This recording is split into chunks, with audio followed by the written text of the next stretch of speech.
déjenme grabar. Ahí está, ya me acaba de decir el cyborg que ya estoy grabando, así que nos vamos a limitar a no hablar de política, ¿no? Como si hemos hablado de política. Bien, esa es la sesión, jóvenes, la sesión 3. Entonces, ¿qué actividad se va a hacer? Algunas a lo mejor ya están trabajando y todo.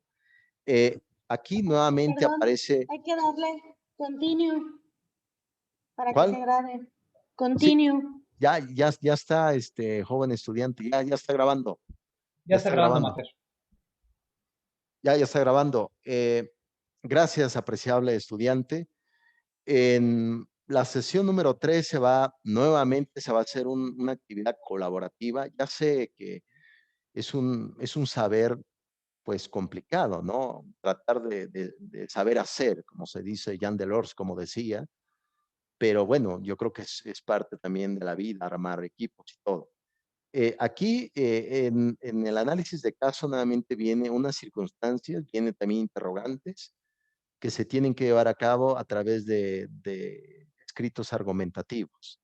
Les he comentado por ahí en mis observaciones que te he hecho, también María García te he hecho algunas observaciones, Nancy por ahí, creo que me escribiste con el tema del español y demás.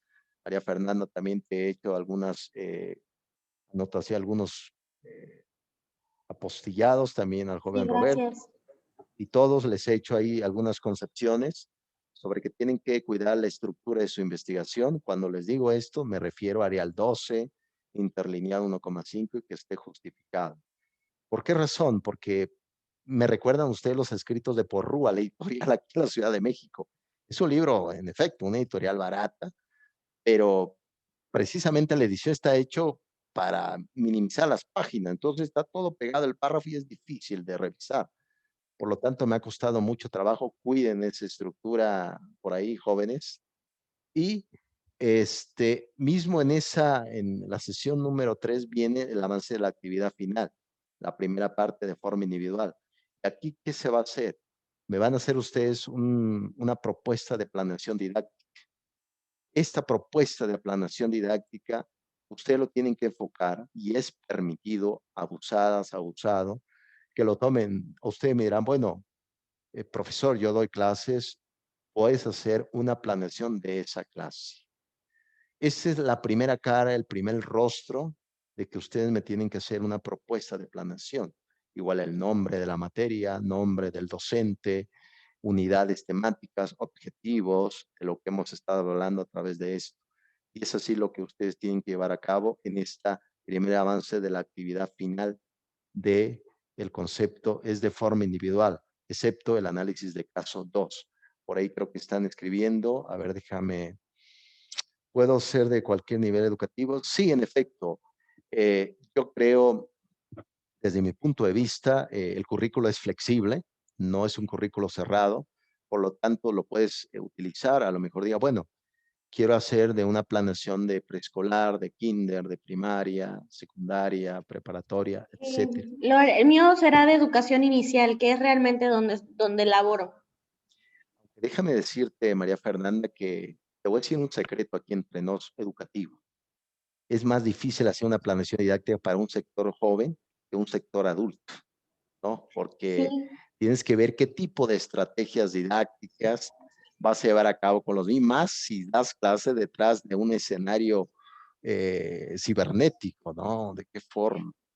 la ventaja es que nosotros sí somos presencial. Nosotros somos de los pocos lugares que sí estamos laborando. Mira, yo creo que puede ayudar bastante. Y en efecto, de hecho, una de las limitantes precisamente de esa temática de la educación a distancia es que se hizo para los adultos, no para los jóvenes. Los jóvenes quieren interactuar, quieren buscar, quieren estar ahí. Y uno adulto, pues yo en mi caso, pues no busco amigos como los principitos, como el principito, no busco amigos, ¿no? Uno ya está adulto, ya sabe. Pero sí, lo puedes hacer en esa concepción, señorita María Fernanda, para que vayas trabajando. Recuerde muy bien que ahí mismo en la plataforma vienen algunos formatos que pueden utilizar. Por ahí en la misma sesión número 3 viene un pequeño formato sobre cómo debe de estar distribuida una planeación didáctica. Debe tener en efecto Por ejemplo, aquí en el propósito aparece, el propósito son los objetivos, caracterizará o analizará, etcétera. Siempre esos verbos que habíamos hablado de los objetivos, de lo que se quiere buscar. Está las temáticas, qué estrategias se quieren llevar a cabo y sobre todo cómo se va a evaluar. La evaluación es un proceso necesario, aunque lamentablemente mal utilizado en México desde el tiempo de cuyo nombre no me quiero acordar, pero gobernó desde el 2000, ya final de 2012 y terminó en el 2018, que traía un buen peinado y se ponía, creo, gel, ego, no sé qué se ponía en la cabeza. No me quiero acordar de ese nombre, pero él estuvo con Emilio Choaifet en el 2013, donde se hizo una supuesta reforma y no ayudó para nada. Ahora sí estamos hablando de política, ¿no? Bien, entonces ese es el formato Jóvenes Ilustres, pero cómo se tiene que llevar a cabo. Son varios formatos, hay otro, tiene también diferentes complejidades. El tema del formato es libre, pero siempre y cuando lleve las variables. Eh, la materia, unidades, nombre del docente, objetivos, qué se quiere lograr, en efecto, la evaluación, las rúbricas, etcétera, etcétera. Todo eso conforma lo que es la planeación didáctica y es lo que ustedes me deben de entregar en esa actividad. ¿Alguna pregunta, jóvenes ilustres? No, maestro, nada más como para reforzar los objetivos tendríamos que sacarlos de algún nivel de la taxonomía de Bloom.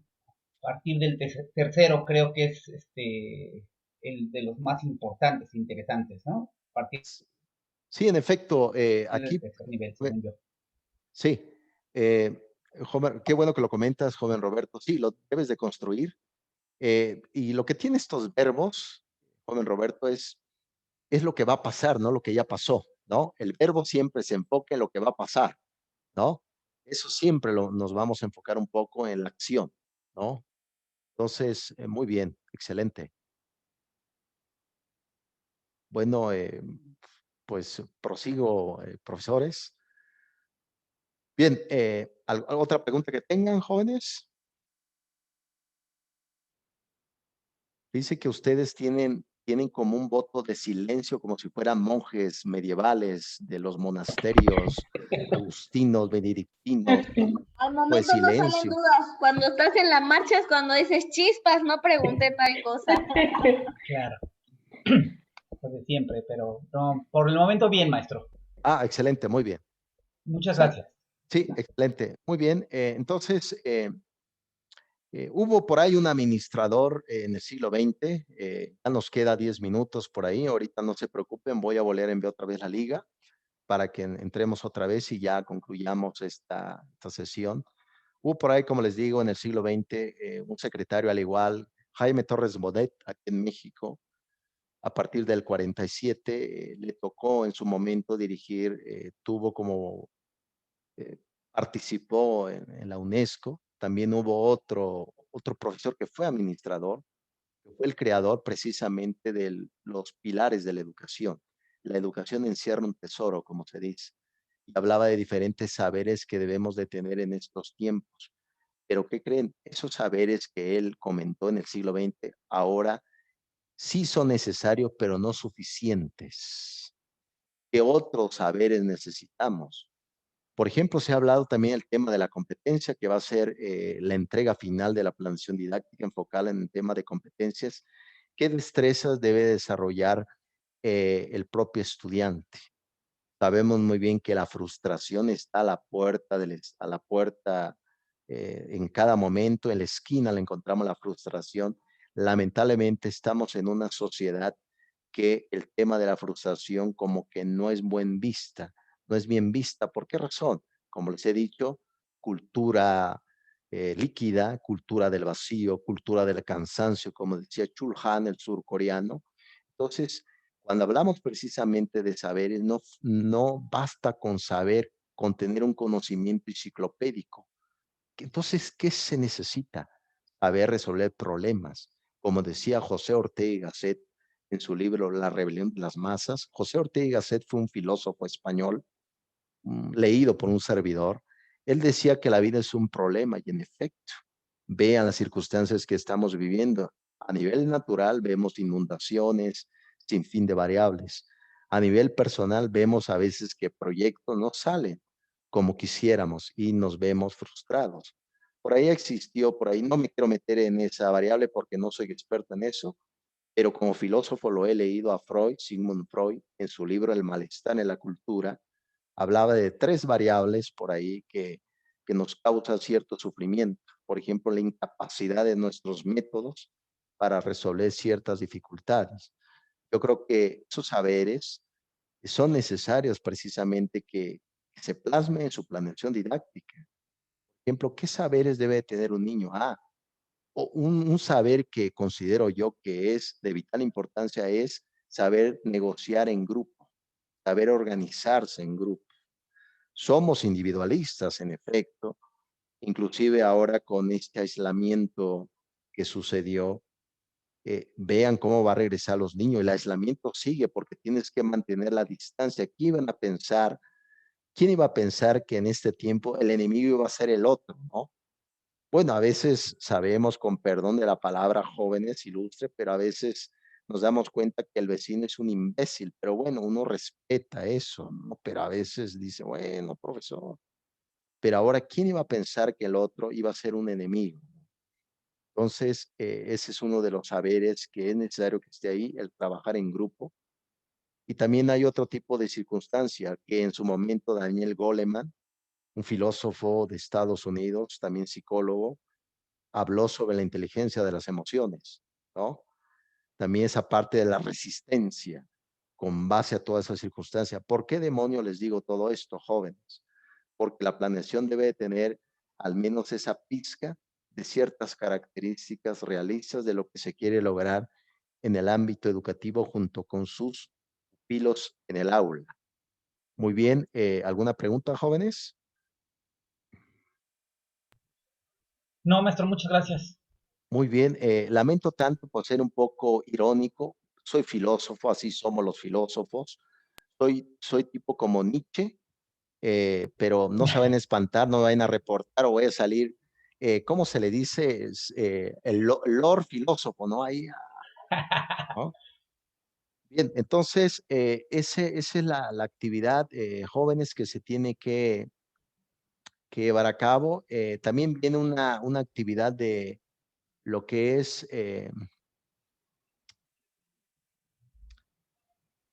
la actividad número 4, foro de debates. Ahí viene también otro foro donde tienen que debatir sobre algunas concepciones también.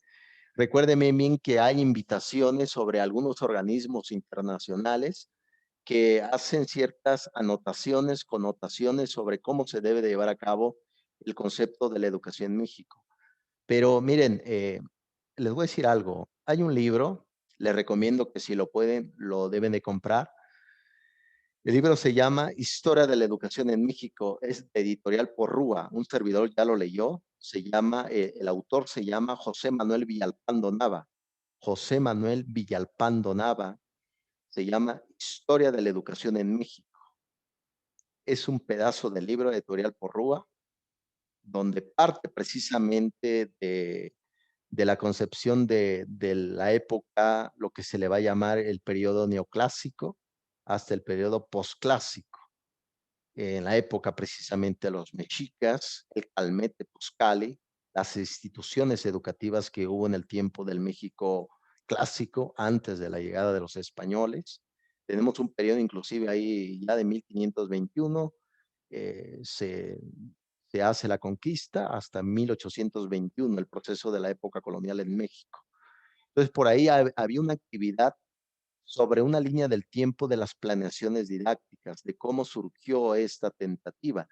Por ahí muchos de ustedes hicieron la anotación sobre de 1921, en efecto, la creación como Secretaría Independiente, la SEP, porque antes era Secretaría de Educación Pública y Bellas Artes, antes de 1921. Estaba fusionada esos dos factores. Uno de esos secretarios ilustres de esa fusión después de, antes de 1921 fue Justo Sierra, un profesor que fue partidario de las preparatorias en México en el tiempo de Porfirio Díaz. Pero a partir, en efecto, de 1921 viene un secretario ilustre que como él no ha habido, claro, a ese nivel no ha existido, fue José Vasconcelos. Él tiene un libro que se llama Ulises Criollo. De hecho, su apodo de José Vasconcelos era Ulises Criollo. Por ahí tiene un libro que, si alguien lo quiere ahondar, tiene también un tratado de historia de México, un tratado un poco, se podría decir, recuerde muy bien que José Vasconcelos fue nazi. Ustedes no lo sabían, pues ya más adelante tenía ideas un poco nazi, fue protonazi, se podría decir, Vasconcelos. Pero en efecto, en 1921 se crea ya la Secretaría de Educación Pública como un factor independiente en el tiempo de Álvaro Obregón. Creo que por ahí ustedes iniciaron a partir de 1921, pero les hice por ahí algunas anotaciones que las planeaciones no solamente vienen de 1921. Yo estoy más que conforme que la época de la educación pública en México, ¿cuándo inició? Estamos hablando del siglo XVI, en el tiempo que los agustinos, los jesuitas con la iberoamericana aquí en México, los dominicos, los benedictinos llevaban la educación a las comunidades y eso se convertía en educación pública, que también organizaban sus números a través de la escritura. Eso es planeación didáctica de forma muy antaña. Muy bien, jóvenes, ¿qué les parece si tomemos un pequeño recesito de 2 minutos? Les envío otra vez la liga y volvemos ya para ir terminando algunas configuraciones, jóvenes. Espero que no se hayan espantado conmigo y espero que estén en la segunda sesión. Claro, maestro. No, al contrario, es un deleite. Muchas gracias. Vale, ahorita nos Entonces, ¿nos vemos. manda una liga nueva? Ahorita les envío una liga nueva, jóvenes. Muchas Gracias. gracias, maestro. Ok. Sale, vale. Bye.